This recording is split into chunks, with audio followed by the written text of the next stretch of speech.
So, as I am trying to figure out how to get my Google Sites into VoiceThread, I'm just going to do a quick overview of what the Google Sites looks like. Those of you who are in class with me will have access to this site.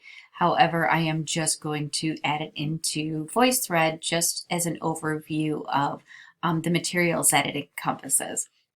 So, what is semiotics? Semiotics is the study of work of arts and symbols, either individually or grouped in sign systems that can give us more insight from the work, source, and meaning. All painters work in a pictorial language followed by a set of standards, basics, and rules of picture making. Connotation means that the work of art inspires or brings about a reaction in the viewer, listener, reader of an association or relationship, emotional, something to outside of the artwork. Now I'm just going to do a quick scroll of other meanings within semiotics and semiology. I'm not going to give you every single one with me, having me speak throughout this. So this is just for your visual if you want to take screenshots of what semiotics is.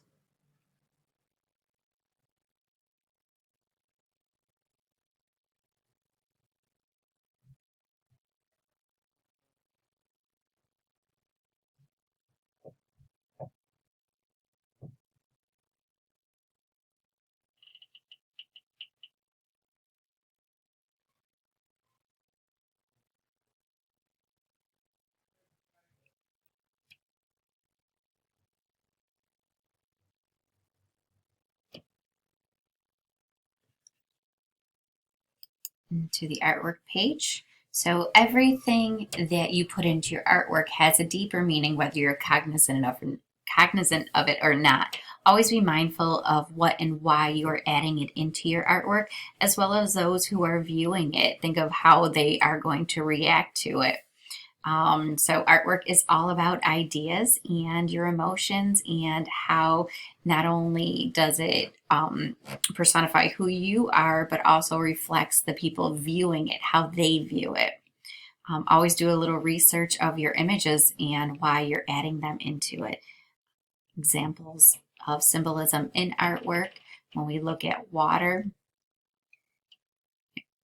we have three women and they're all distinct in the presence of water, and each one represents a different connotation of emotion.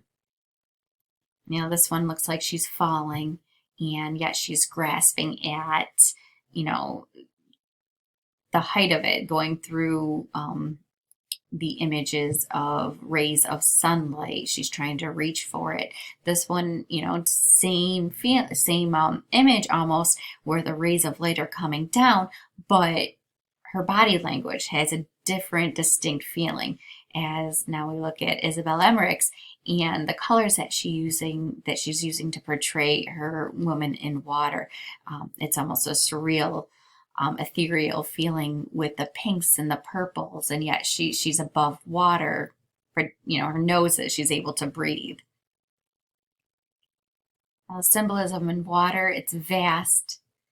It's all around the world, meaning it goes deep as the deepest seas. From our dreams to intuition, magic, and mystery, water holds endless inspirations.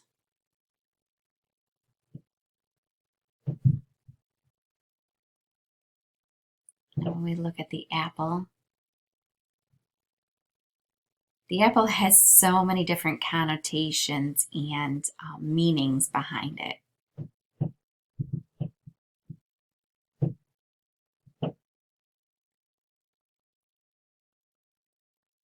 Symbolism of other artworks, such as Keith Haring's The Baby.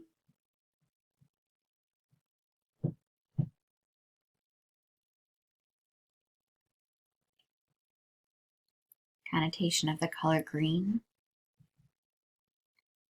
Symbolism in the egg.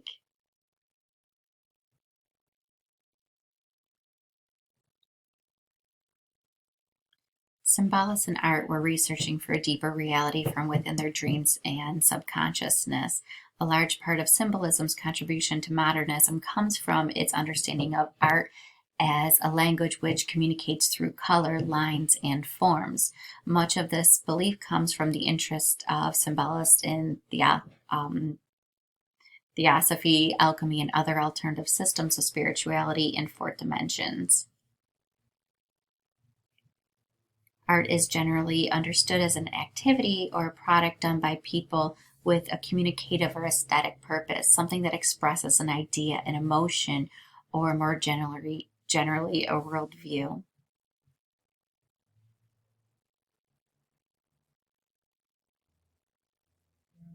I'm going to then go into the digital project. I have different resources within this site. So I also added onto the voice thread where the symbolism of the butterfly. If you want to look into mind maps, go into mind map tutorial.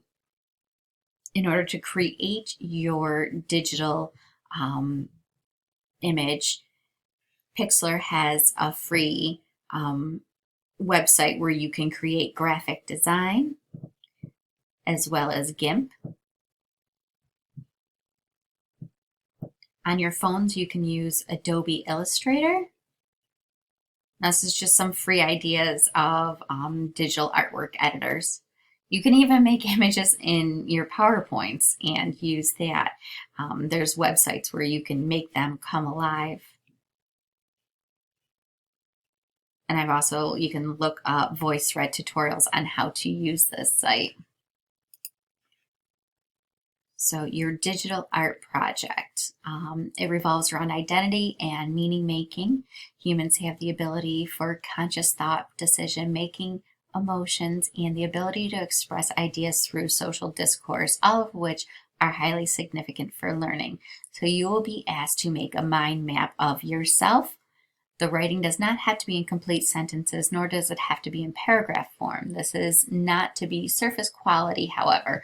Writing such as I like to play basketball or I like to dance and end it there. Write down the emotions you have while engaging in these experiences. Write down what kinds of feelings you get while participating in them. What makes you you? What is your history? What is your life like and your aspirations?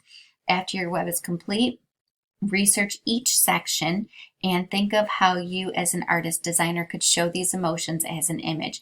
This is where the student needs to think out of the box of realistic images and move towards signs, symbols, colors, and semiotics to create this surreal image. Next to the describing or emotional words, write down an image or color symbol that can be used to portray those feelings. Now in the second phase, you're going to be creating your digital image, your digital artwork based on these emotional responses. Art is not just for the viewer, it is made intentionally for and by the designer. However, someone will view everything that is created, even if the viewer does not know the story behind it. The viewer should elicit an emotional response from it. Good art will make you think and feel.